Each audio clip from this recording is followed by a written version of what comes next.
Welcome to Subramani.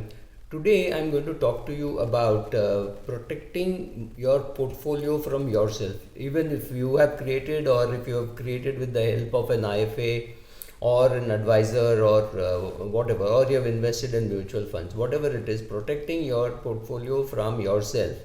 I think Graham has said man is his greatest enemy while investing. Charlie Munger has said, and Buffett says, if you don't know, you should be investing in an index fund, right? So the same man or woman has to be protected. So what do we have? Whenever I speak to people, I find them blaming everybody else in the world.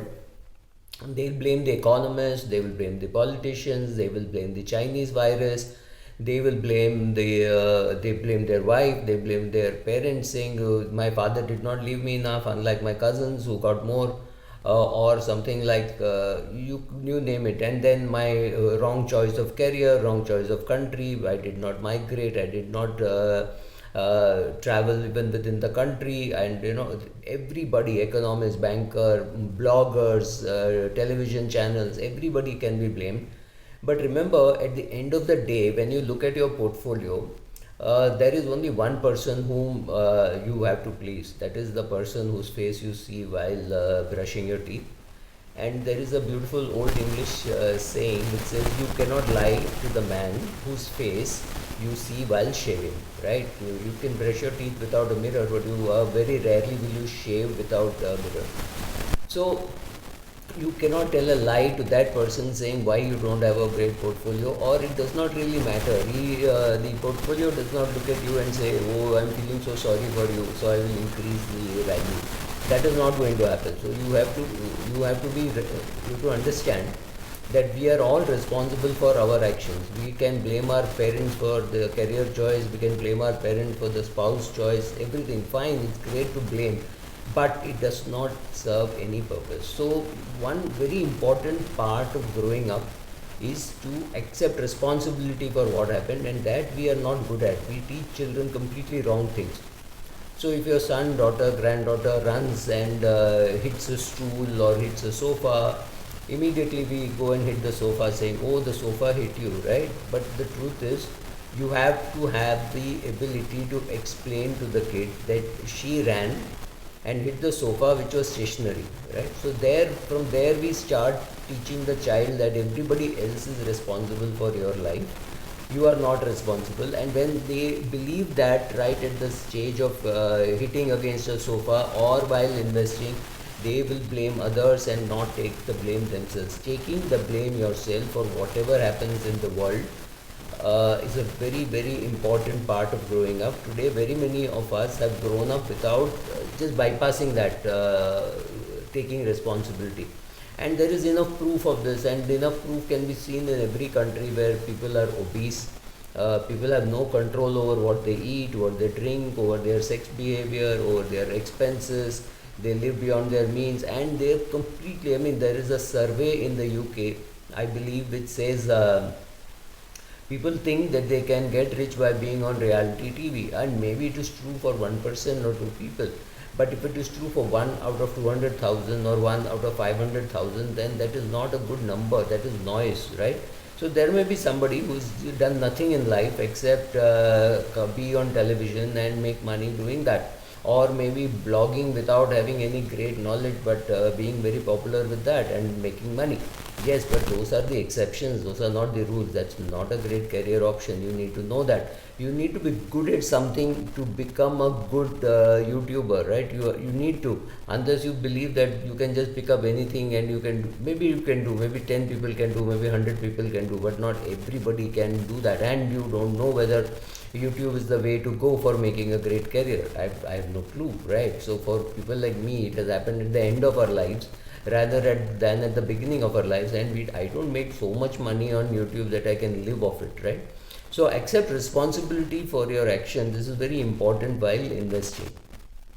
So simple things like telling people just improving your savings rate is far more important than increasing the return that you get on your investment. The amount of money you invest, if you can increase it, is much better than trying to increase the rate at which the money is growing. That is a bigger challenge. Obviously, you need to change your asset allocation, you have to be in more in equities, which means you have to have the ability to take a fall. Your standard deviation will be higher. Do you have the ability to take all that? All those questions have to be answered. I do think in the whole investment journey, the most important thing is the amount of self control you have over your what is nice to do versus what must be done. I mean, you must get up in the morning and go for your exercises, go for a run. There is absolutely no denying that. Immaterial of what your diet is. Of course, you need diet control, but it is nice to just laze around in bed, especially in winter, and say, "Oh, I will do running from tomorrow, or I'll go to the gym from tomorrow, or let me take a break today, and from tomorrow, promise I will go, or I'll go from Monday, or I'll go from the 1st of Jan." It is easy for us to do those things, and we do it. We do it pretty commonly. And so, if you are doing all those things, or saying, I can't stop the urge from eating a chocolate. So you get up at 2 a.m., you're hungry, you go and pick up a chocolate. That's a bad habit, but you do it, right? So all those things, if you look at your personality, if you are that type of a person, then very less chance that you will be able to be a good DIY, especially a DIY investing in direct equities. I don't know from where people get the guts to say I will be a DIY investor in direct equities without having any knowledge, without having any team, just believing that I can watch some television, I can do some F&O, and I've been doing very well for the last 6 months, or last 1 year, or last 5 years. If you have been only through a longish bull run with very short corrections like the one which we have seen, yes, you can look like a genius by picking up some shares which have done well. And you could do disastrously if those shares do nothing over the next 3, 4, 5 years, right? Those things happen with individual stocks. It may not happen with individual portfolios of mutual funds, but it is likely to happen with stocks. Do you have the ability to take all that? That's all very important.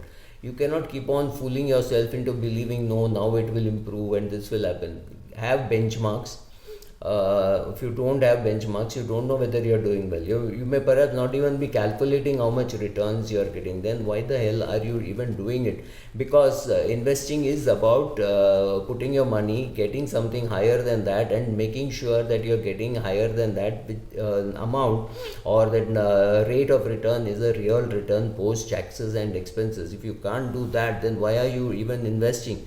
You might as well keep your money in a bank account, and maybe you'll get even better return in the bank account than your so-called self-management. Now, protecting a person from all this is very difficult because of 2, 3 things. One is direct equity investing is not easy. It is difficult unless you've been doing it for a long time, or you have a big team which is there to do for you, or you know whom to ask those questions. Now, I am no longer doing any great equity research, but I know whom to call up and say, "Oh, I think this balance sheet looks good. What do you think?" And he'll tell me, or she will tell me, "I don't know. I'm not doing it. Here is a kid in my office who is handling it, and I can talk to that kid and find out."